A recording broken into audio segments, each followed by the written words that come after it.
and this is when everything started.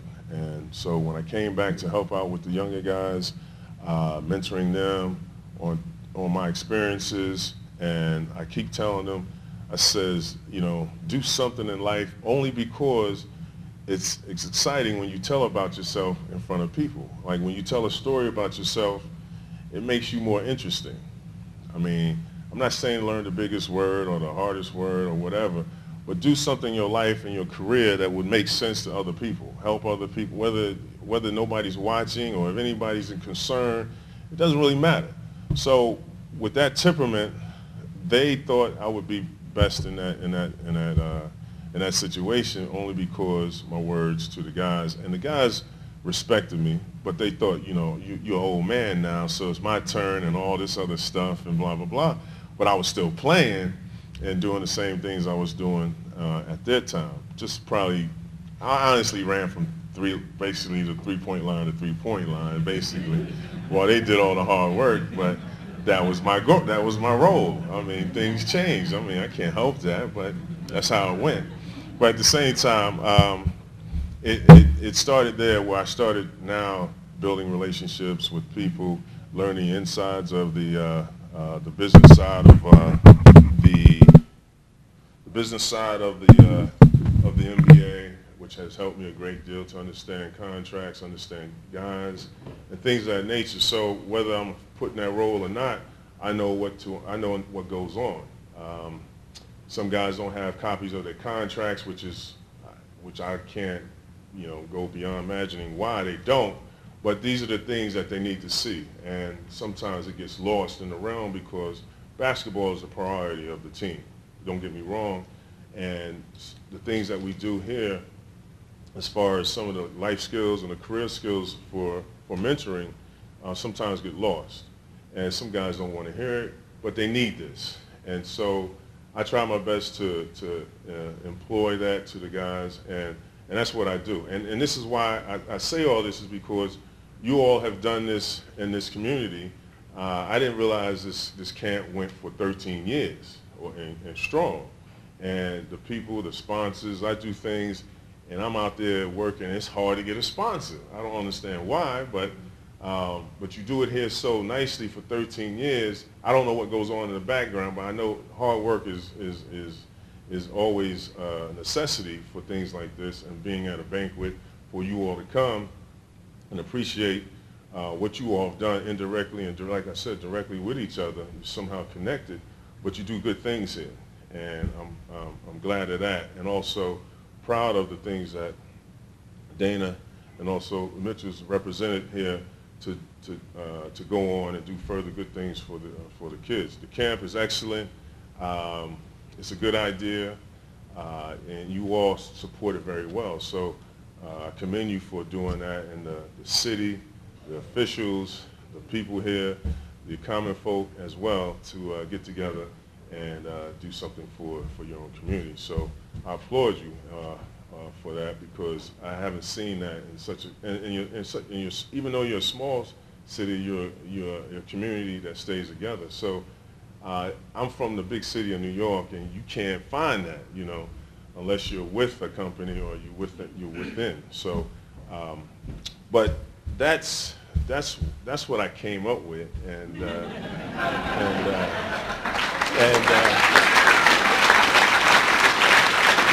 it was. I mean, I'm not, and believe me, I am not winging this at all. But at the same time, this is something that you know, I try to do, and getting to know Dana and all the things, because I ask questions all the time, and I'm part of a fraternity, and there was things I wanted to know about certain things. So I had my fraternity, or my line brothers at the time, were ready to get on out of there, and I wanted to ask questions, and my daughters keep saying the same thing: will you shut up? And they huff and puff, but I want to know. So that's the only way you can ask questions. I mean, find out things by asking questions. And so I was asking Dana all the time, you know, how's this, what you do to set up, because I was brand new to the player development side, or a player going on to the business side. And so when Dana and I got together, asking him, picking his brain, just to see. And so you have to develop ways of doing things, and that's what I was doing. So I pretty much acclimated now with the NBA, and still do the Special Olympics. I know there's a chapter here. There's a chapter everywhere. And I try, and hopefully I can get here one back and try to do something. Hopefully we can implement something with the Special Olympics here, because I take time with that all the time. And if you don't know much about the Special Olympics, you can go online and see the great things they've done. They just had the games in China, in Athens this year, and it was a great time. And I know people think it's a charity or it's a cult, but it's not a cult. It's nor a charity. It's just people who are with disabilities, and I treat them the same, just as I would treat any one of you here. I mean, with respect, and common courtesy.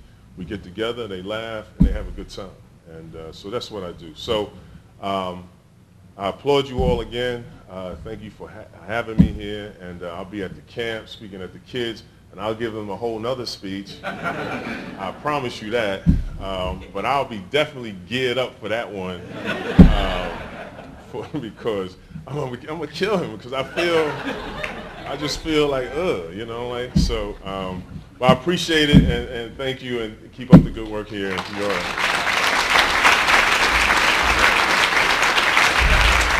First time I met McFarland, Bragg, was 1975. I was working with Jerry Brady at Carver Pool. I've been there a few years, and we had this new program that Head Start wanted to do swimming early in the mornings. So I come to Community Action 18/7/11. So I need to talk to McFarland Bragg. So we put me to his office. He got his afro. He sit down and his words he's been saying for years. May I help you? I'm like, yeah, man, Tony, man. I'm trying to meet McFarland Bragg. I said, no, McFarland. I said, I want to meet McFarland Bragg. Tony Broham, that's what we call him at Bradley. He said, I am McFarland Bragg. So that's the first time I officially met McFarland Bragg. I knew him as Tony Broham, the tall tan magic man, on the radio for years at Bradley University. We had 3 hours to ourselves once a week. So I had to get that story in. I have this plaque here for his Lifetime Achievement Award that Mitchell and I will present to him. These are just words that I came up with, so I'm not a journalist, so don't hold that against me. This Lifetime Achievement Award is presented to McFarland A. Bragg II for over 37 years of consistently helping people and answering phones daily with, may I help you? Staying true to PCCEO's mission of people helping people, there is no one more deserving of this award, proudly presented this day, August 8, 2011, to McFarland Bragg from PCCEO and our camp, Mitchell Emerson's camp, from me and Mitchell. Thanks for your help. Thanks for all you do for us.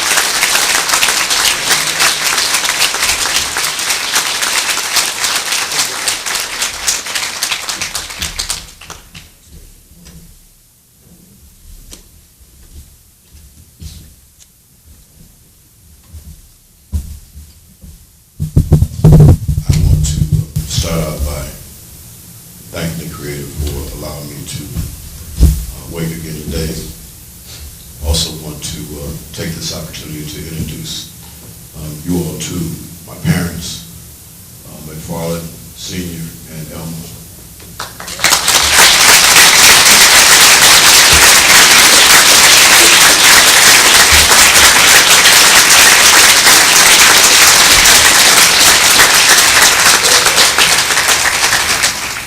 This is probably the first time since they came to Peoria for my graduation in '75 that they have seen me receive any kind of accolade. All those things that I've been able to accomplish over the years since I've been here are attributed to the way that they raised myself and my 4 other brothers and sisters.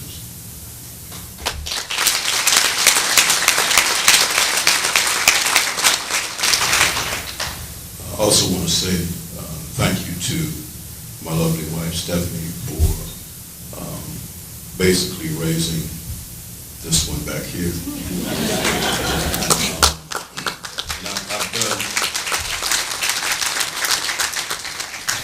with my schedule and the things and organizations that I serve as a member of, some of which I'm chairing right now, it doesn't allow me a lot of time during the day. But I had planned on retiring a few years ago, and then October 2008 happened. And then this one came and told me that, Dad, I want to go to Harvard. I want to be a lawyer. So that means I got to work at least another 10 years.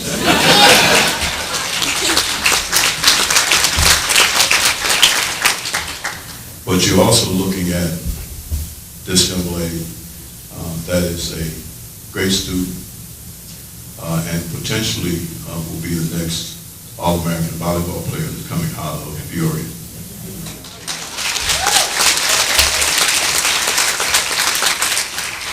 And I want to say thank you to all of our sponsors, especially Paradise and Bremer's. Mary Jo Shedler has been just a phenomenal person to work with for the last several years, making sure that this event is successful. Bremer's, I want to thank you all for everything that you have done for us, and all of our table sponsors that make this event a successful event and will allow us to continue to feed seniors daily. As David said, we serve 160 to 175 seniors daily at 8 different sites. And right now in America, the most vulnerable populations that are currently in America are children and seniors. Children and seniors. And with the agreement that was made last week, the cap that's going to be put on domestic spending and the reductions does not bode well for those two groups of individuals. So I want to thank you for the support that you've given us, the support that you continue to give us. And again, the camp that Mitchell and Dana put on every year, this is a free camp. Most of the other camps that you hear advertised, and I'm not knocking anything that those other folks do, but there's a charge for all of those camps. This camp is free. Okay, and it provides 3 hours a day.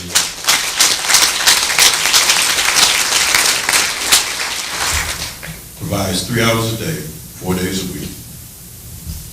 In the morning and in the afternoon for kids to have a safe place, especially with everything that's going on in our community. Last night you had a couple of people get shot, another person gets stabbed, got folks shooting at the skating rink last night. So we're looking to provide a safe place for kids to come enjoy themselves, learn some things, both about basketball and about life. And again, I want to thank all of you for helping us continue this activity and for supporting our camp. And today at Mitchell, thank you for the award. Thank you. Tell you a little bit about myself. Like you said, I played 17 years in the league. Most of my career I played for the Phoenix Suns. Played for the Phoenix Suns back when we had Charles Barkley, Kevin Johnson, Tom Chambers. Actually played in the NBA Finals against the Bulls back in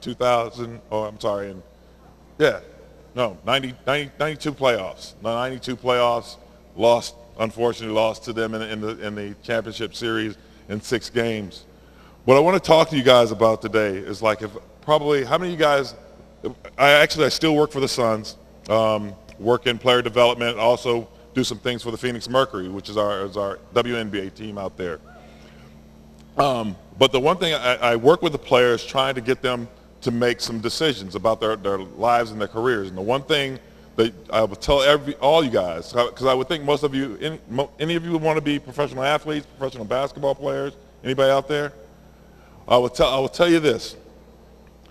Most players in the NBA, they've done this study, most players in the NBA, even no matter if they play 4 years, 10 years, 16 years, 17 years like me, 60% of them, when they're done playing, regardless of whether they made life earnings of $5 million, $10 million, $100 million, 60% of them, when they're finished playing, will be broke. They'll run out of money. Could you even imagine having $1 million, $10 million, $100 million and going broke? So that 5 years after you had it, now you have absolutely nothing. You're in debt. You not only do you not have the money you made, you owe money. That's what happens to 60% of the basketball players who finish 5 years after they finish their career. In football, it's even higher. 80% of the football players, 4 to 5 years after their career, are broke and owe money or have to file bankruptcy. In other words, they have to go into court and say, I can't pay my bills. Help me out. Keep these people from calling me on the phone, asking me for my money, taking my house away, taking my car away. So, the one thing Dana wanted me to come and speak to you guys about was investing. For me, to tell you the truth, the number one thing you invest in is yourself. It's in yourself and your education so that you know something about how money works. So regardless of you going to make 100,000, a million, 100 million, whatever, that you can have it for the rest of your life. Not only can you have it for the rest of your life, you can have money for your children's and your children's children. That's what I tell my basketball players. That's what I tell the ladies in the WNBA, that you have to learn about how this works. It's one thing to earn it. You'll find out that you're going to have God-given talent and whatever to earn it. You're a great athlete. You have the ability. You have the skills. You have the passion. You have everything you need to play basketball and to be very good at it. But do you have a sense enough to keep it once you earn it? That's something that's going to be, you have to do. You have to sit down and get that knowledge. You can't just depend on, well, I can hire somebody. I can hire somebody, an accountant, to take care of my money. Then he knows what's going on with your money. You don't know. All you know is you're entrusting in him. And one of the biggest ways these players are losing money is trusting somebody else to know everything about their money. Because those people, in a lot of cases, not every case, you have some very honest people, very honest. But in a lot of cases, if the person that you entrust gets in trouble financially and he knows that you don't know what's happening with your money, how do you think he's going to get out of it? He's going to use some of your money to get out of it. You know? That's what happens. And as soon as you get, what happens to my players, as soon as they get rich, whatever, or wealthy, when they get wealthy, get a lot of new friends, a lot of people they have to help, because I tell them, you should. You owe it to your community, you owe it to your family, you owe it to people you grow up with. If you can help them, help them. But you never should do for them what they should do, they could do and should do for themselves. If they want to get an education so you can feed them the fish, or teach them to fish so they can fish for the rest of their lifetime rather than just feed them the fish so they can just do it one time, then you do that. You help them out. That you absolutely should. But you have to make sure that you understand that if you're the domino that falls, the rest of them fall. The people that you want to help, the people that you care about, you know?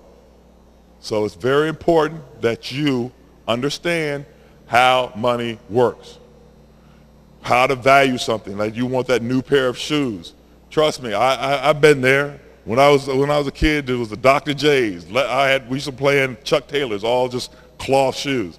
But then they had the Dr. J's that came out with the leather. Couldn't wait to get some. Wanted some so bad. But they were pretty expensive, you know?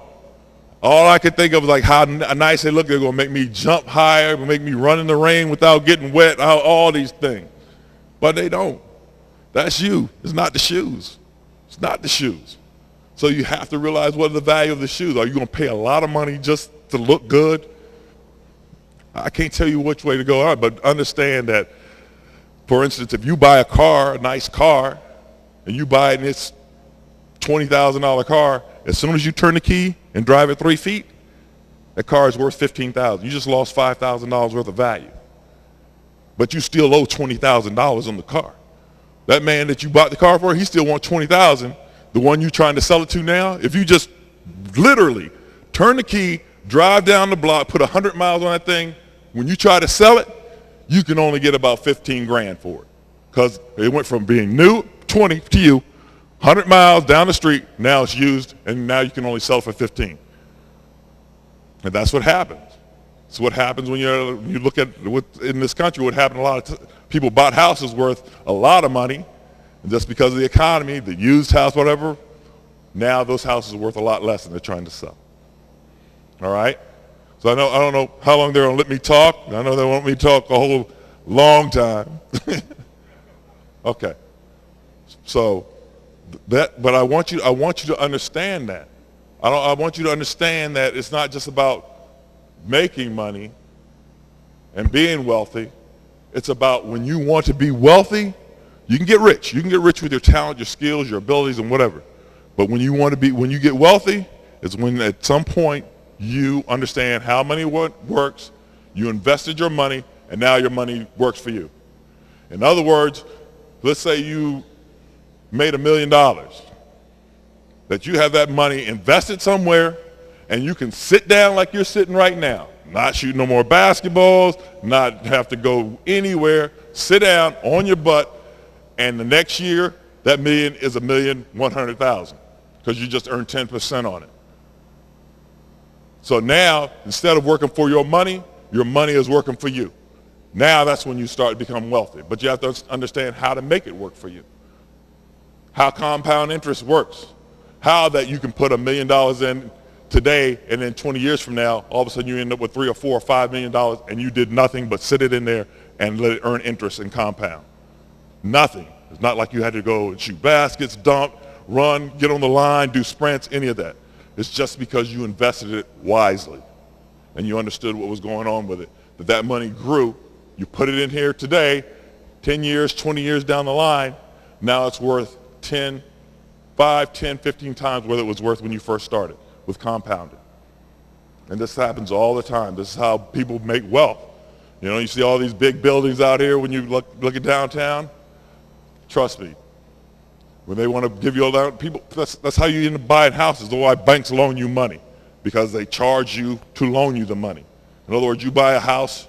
If you buy a house and it costs $100,000, you get a 30-year mortgage.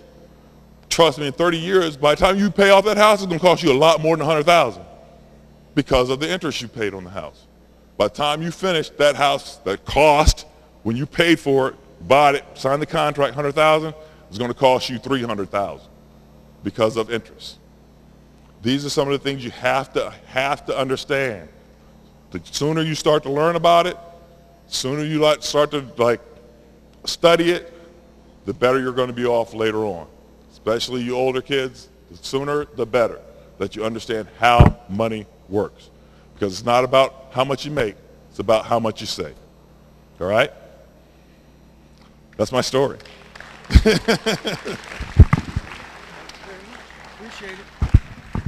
Once again, y'all know how we do it 2 times. One time again for Mr. Mark West.